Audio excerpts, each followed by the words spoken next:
Olha só, gente, mais um Fala Carlão, direto aqui da COP29. A gente está em Baku, no Azerbaijão, e tem umas entrevistas aqui, gente, que elas já foram, vamos dizer assim, fazem parte daquelas que foram organizadas, encomendadas, apalavradas, alinhadas lá no Brasil. E a entrevista de agora é exatamente esse o caso. Eu estava esses dias numa reunião lá no COSAG, no Conselho Superior de Agronegócio, lá na Fiesp, e quem foi lá fazer a belíssima apresentação está aqui do meu lado, o Jean-Pierre Balbo-Ometo, e a gente combinou lá, porque lá a gente fez rapidinho, né? O general do Amir fica no meu pé lá, falando, não pode atrasar, Carlão. Obrigado, Jean-Pierre, tudo bem? Tudo jóia, Carlão. Obrigado, é um prazer estar aqui contigo de novo. Prazer é meu, viu? Promessa feita, promessa é cumprida, né, tem rapaz? que ser, né? Tem que ser. Exatamente. Escuta, eu vou pedir licença para você, antes de a gente continuar a nossa conversa, eu queria mostrar aqui a revista Agro Revenda, que é a plataforma de conteúdo da distribuição do agronegócio brasileiro, é uma revista que está cada vez mais empoderada. Aqui na capa da revista tem o Paulo Tiburcio, o presidente executivo da Andave, a quem eu quero agradecer a Andave, também agradecer o apoio da Absolo e agradecer o apoio da Faesp que tivemos para estar aqui em mais uma COP, a nossa terceira COP consecutiva. Ô Jean-Pierre, é o seguinte, antes de falarmos do que vemos, antes de falar desse mundo de COP, e já apresentei, ele é pesquisador sênior do INPE, o INPE é o Instituto Nacional de Pesquisas Espaciais, portanto, gente, coisa muito importante, vai ser uma conversa ótima aqui, mas eu falo que ninguém nasce pesquisador sênior. Me conta um pouquinho da sua história, como é que você foi? Me parece que você tem uma responsabilidade muito grande, porque seu pai também foi agrônomo. Me conta um pouco da história da sua família aí, conta Pois aí. é, uma responsabilidade familiar, né? Sou agrônomo, formei na Exalc no final da década de 80, de 87, né? Filho de um agrônomo, né? Sobrinho de agrônomo também, todos formados na Exalc, então Olha tem só. esse peso exalquiano aí. Mas muito feliz, tem uma turma muito boa, a Exalc é uma escola de vida, na realidade, é uma escola dentro do contexto da agropecuária, mas dentro do contexto da relação vamos dizer, da sociedade, não só com a produção agrícola, mas com a questão ambiental, com a questão do uso do solo, com a questão do uso dos recursos naturais. E também trazendo tecnologia, trazendo, enfim, a questão social. A Exalc ela tem uma amplitude de atuação muito grande, né? E amplitude de conhecimento muito grande. Isso eu acho que dá uma formação bastante sólida para quem gosta dessa área, para quem está envolvido na área de alguma forma. Então foi para mim foi um conhecimento, uma aquisição de conhecimento muito importante.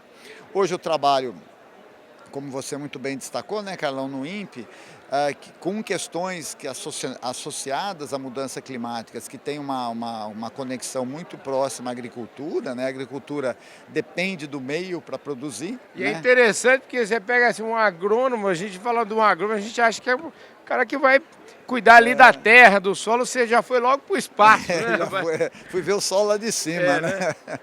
Então, mas é justamente isso. Eu acho que o conhecimento dos processos que acontecem no solo, né, são importantes para a gente entender qual é a vulnerabilidade desses processos de produção, seja agrícola ou pecuária, às questões climáticas, né? E hoje o satélite é uma ferramenta para a gente entender o sistema de uso do solo, o sistema de produção, o sistema de ocupação territorial, né?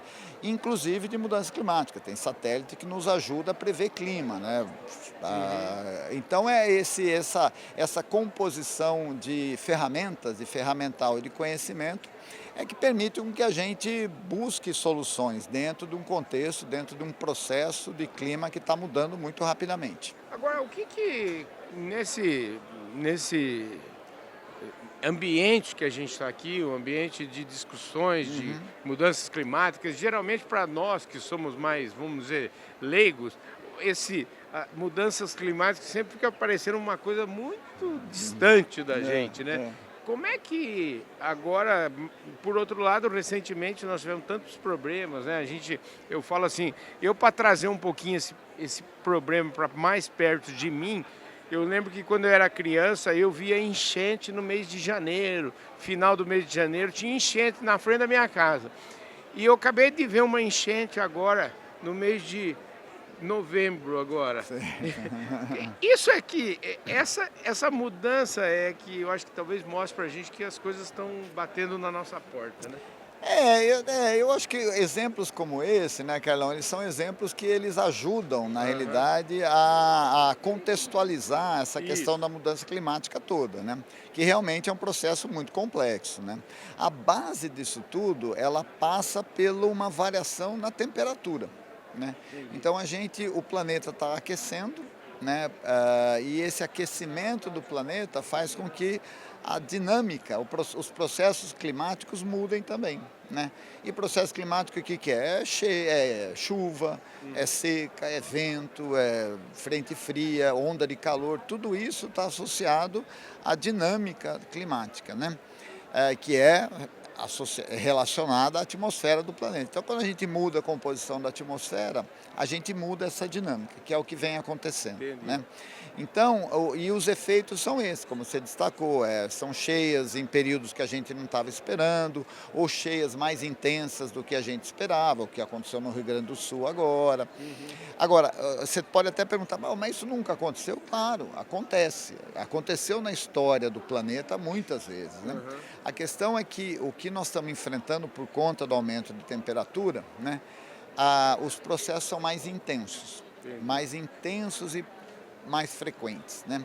Então a intensidade de um evento ela está ficando maior e a frequência na ocorrência desse evento está ficando maior, né? Quando a gente falava antigamente, olha, o tempo de recorrência, né, era uma coisa comum dessa cheia, por exemplo, é de cada 50 anos, né? Ou cada 100 anos. Então, até para construir barragem, o pessoal faz isso, né? Vê o tempo de recorrência de eventos extremos, né? Agora, nós temos que pensar de outra forma. A recorrência desses eventos é maior. Agora, você vai me dizer, a gente sabe o quanto é maior? Não sabemos. Nós não temos bola de cristal. Eu ia te perguntar, eu posso, acho que eu posso até te chamar de professor, viu? Mas eu ia te perguntar o seguinte: você falou do aumento da temperatura. Desde quando nós somos capazes de medir essa temperatura?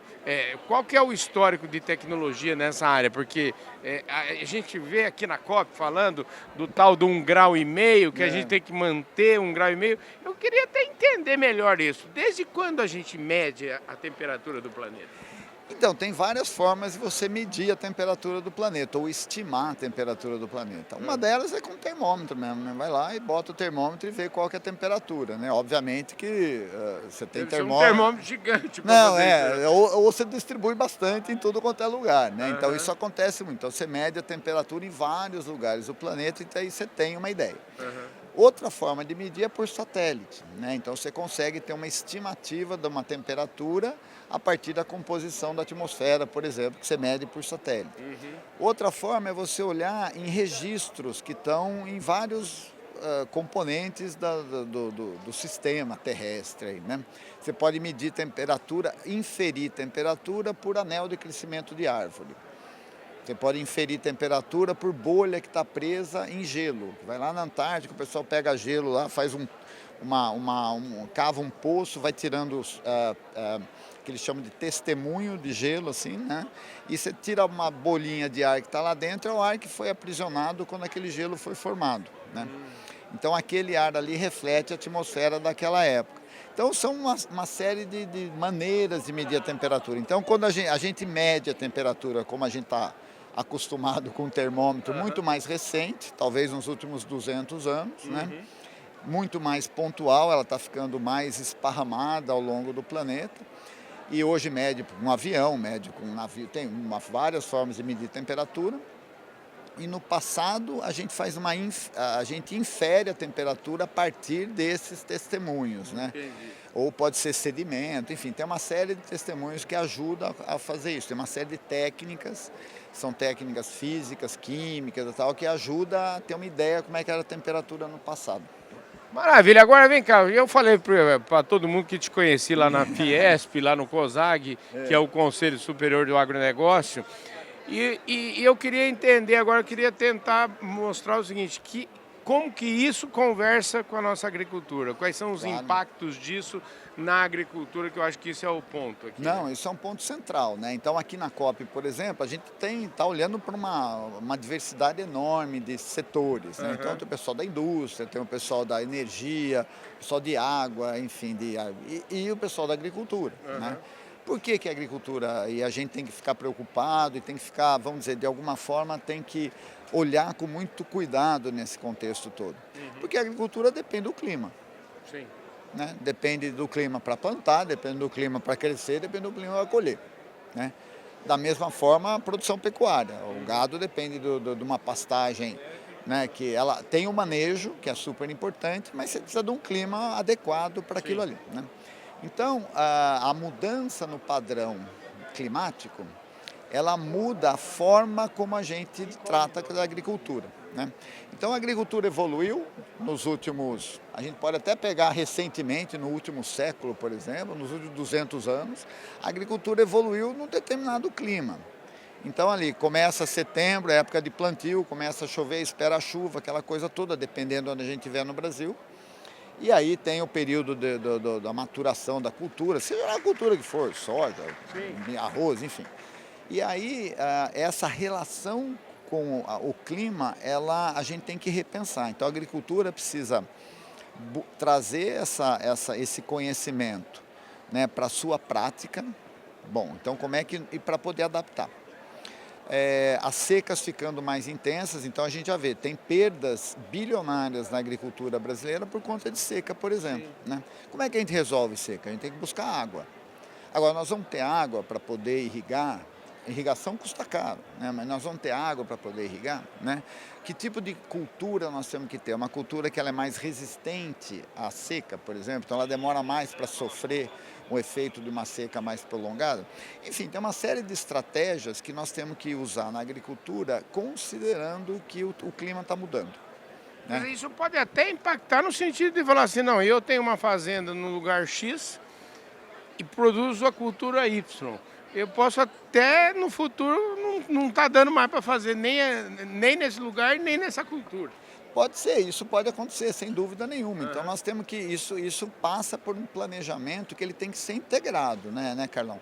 Ele não é um planejamento só daquela determinada propriedade, por exemplo. Ele Entendi. tem que olhar de uma forma integrada essa questão, né? Quais são as alternativas que nós temos, né? Seja de produção mesmo, seja de variedade, seja de, vamos dizer, de uma composição com diferentes culturas, por exemplo, que você pode aproveitar o clima, dependendo, tem cultura mais resistente, cultura menos resistente, quer dizer, isso tudo nós temos, a agricultura, ela tem que começar realmente, e isso já está acontecendo em alguns aspectos, né? Tem que realmente olhar para si pensando num clima que está mudando, né?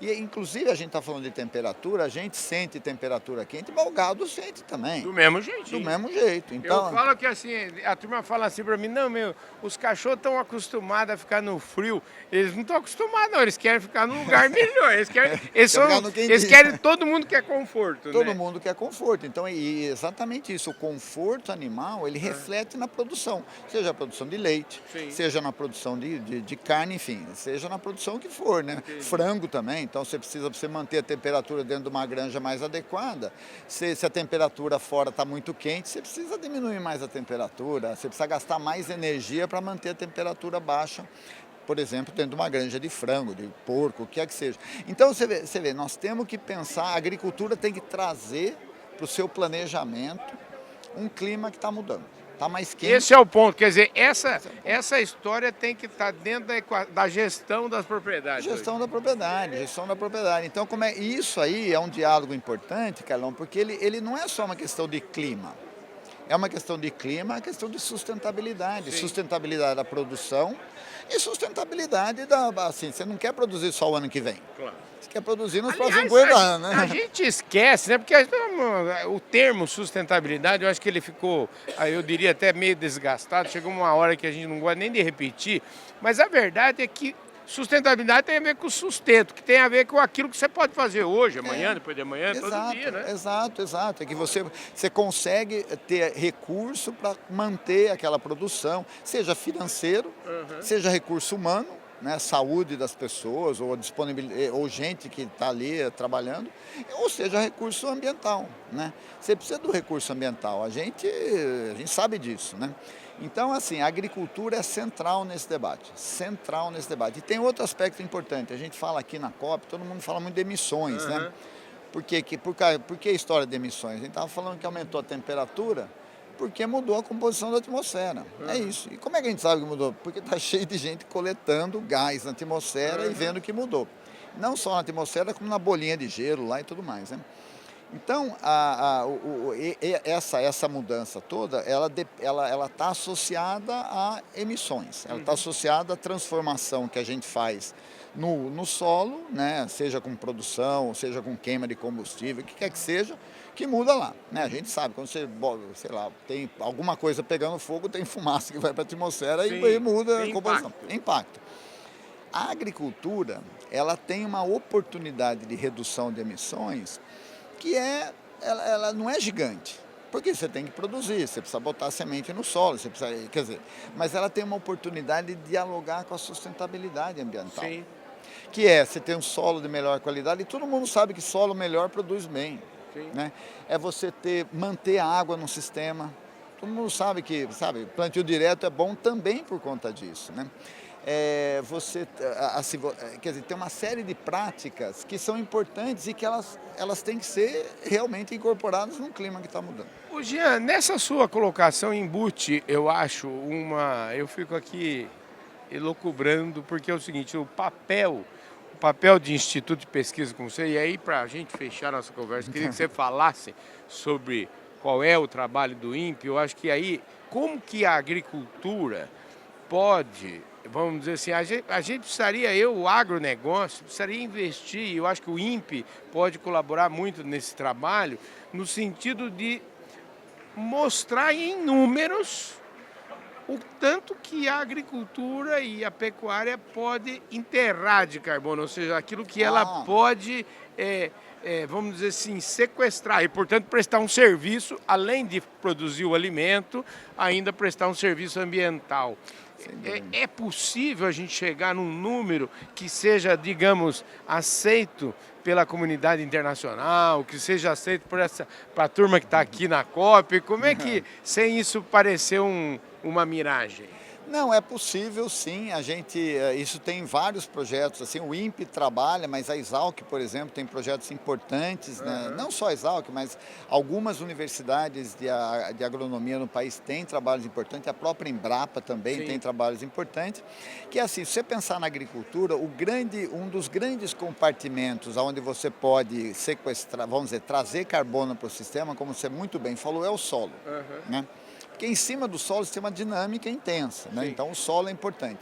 O solo, obviamente, tem um limite da quantidade de carbono que ele pode absorver. Entendi. Mas nós temos que trazer esse carbono para o solo. Por quê? Não é só o carbono que a gente está prestando um serviço, mas a gente está prestando um serviço para a qualidade do solo. Sim. Carbono no solo quer dizer matéria orgânica no solo, que quer dizer melhor absorção de nutriente, que é melhor CTC, que tem melhor a retenção de umidade, tem uma série de benefícios que estão associados à matéria orgânica do solo, que é carbono. Então metade de nós aqui é carbono. Então se jogar a matéria orgânica do solo, claro, depende muito de que tipo de matéria orgânica que é, mas você tem muito carbono. Então assim,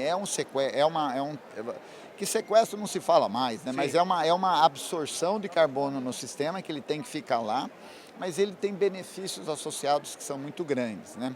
Então, é como assim, reduzir erosão é bom, não é? Você não quer que o solo vá embora, né? Então, você quer um solo que fique um solo melhor, né? Então, eu acho que isso, inclusive, é uma estratégia de resiliência para a mudança do clima. Então, você tem o solo melhor, você tem a planta mais forte, vamos dizer assim, para resistir ao clima, né? Então, é uma oportunidade boa dentro do setor agrícola. Agora, a gente tem que lembrar uma coisa, né? O setor agrícola e agropecuário é enorme, a cadeia é gigantesca. Então, a contribuição para a questão climática do setor da agropecuária, ela pode ser nessa cadeia toda. Dá lá da produção, lá do consumo de fertilizante e até lá na venda, enfim. Tem todo um contexto que pode contribuir. Eu acho que a agricultura tem muito a se beneficiar e a contribuir nesse universo todo aí. Maravilha, meu querido. Ó, espetacular. Agora, para fechar, escuta, o INPE tem quantos anos? O INPE faz parte do governo? Me conte um pouquinho. Vamos explicar o que é o Instituto Nacional de Pesquisas Espaciais, é isso? Legal, legal. O INPE tem mais de 50 anos, já ele foi instituído na década de 60 e o INPE tem várias atividades, né? Um aspecto central do INPE é justamente o espaço, quer dizer, o INPE tem uma engenharia que produz satélite, desenvolve equipamentos para ficar em satélites. O Brasil já lançou o satélite de observação da Terra, tem um diálogo muito importante com empresas de comunicação, enfim, tem todo um contexto associado à engenharia espacial, e não só a engenharia, mas toda a dinâmica, a astrofísica, isso tudo que é importante no contexto da engenharia espacial. Outra área importante do Instituto é a questão ambiental, que aí é onde eu estou associado. Né? E aí a gente usa muito o ferramental do satélite, que é a imagem, são dados para fazer desde previsão de clima, previsão de tempo, né? Até mapeamento de uso do solo, né? Então aí dentro desse contexto ambiental aí tem o grupo que trabalha com mudança climática, que é o nosso grupo, que é o grupo lá que eu estou associado, tem o grupo que trabalha com mapeamento vamos dizer, de cultura agrícola, mapeamento de uso do solo, o INPE tem toda a série histórica de desmatamento no país, por exemplo. Então na parte de clima e de tempo tem muitos serviços climáticos que inclusive se prestam à agricultura, né? Em termos de como é que vai ser dentro de um período pequeno, né, de uma semana a 3 meses, como é que vai ser o clima, e isso aí tem uma aplicabilidade muito grande na agricultura. Enfim, então é esse contexto todo. A gente é um instituto que está distribuído no Brasil todo, tem a sede em São José dos Campos, em São Paulo. Tem uma outra unidade que é em Cachoeira Paulista, que tem um supercomputador para fazer essas previsões climáticas, né? Tem toda a estrutura lá, enfim, de pesquisa, é um instituto de pesquisa, né? Então a gente faz pesquisa. E tem unidade no Nordeste, na Amazônia, em Cuiabá, no Centro-Oeste e lá no Rio Grande do Sul. Então distribui no Brasil inteiro. Espetacular. Escuta, e você falou de desmatamento, o desmatamento está caindo. Está caindo, caiu na Amazônia e caiu no Cerrado, né? Esse ano foi uma queda importante, foi uma queda dos últimos 3 anos, uma queda bastante significativa em ambos ecossistemas, né? Então isso, nessa questão climática, é muito importante, porque quando você desmata, o carbono vai para a atmosfera, né?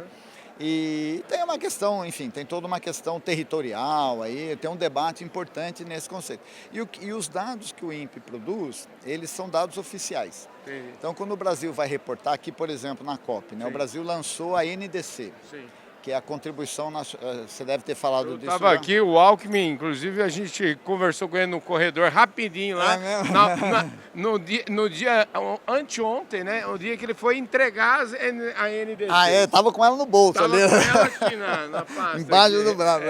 Então, a NDC, por exemplo, os dados que alimentam a NDC têm que ser dados oficiais, têm que ser dados produzidos pelo Estado, né? E aí o INPE contribui com uma parte disso, que é essa questão de uso do solo, enfim, de mudança de uso e cobertura do solo. Maravilha. Jean-Pierre, super obrigado. Ó, missão cumpridíssima, assim, muito bem feita. Muito obrigado, viu, querido? Eu que agradeço. Valeu demais. Obrigado. Eu queria aproveitar, vou mandar um abraço pro Jacir, o nosso presidente do COSAG. Ó, Jacir, ó, um abração para você, direto aqui de Baku, no Azerbaijão, e agradecer de novo Plataforma Agro Revenda, agradecer a Absolo, Andave e Faesp pelo apoio nessa jornada de 2024. Um abraço para todos vocês, a gente vai ficando por aqui.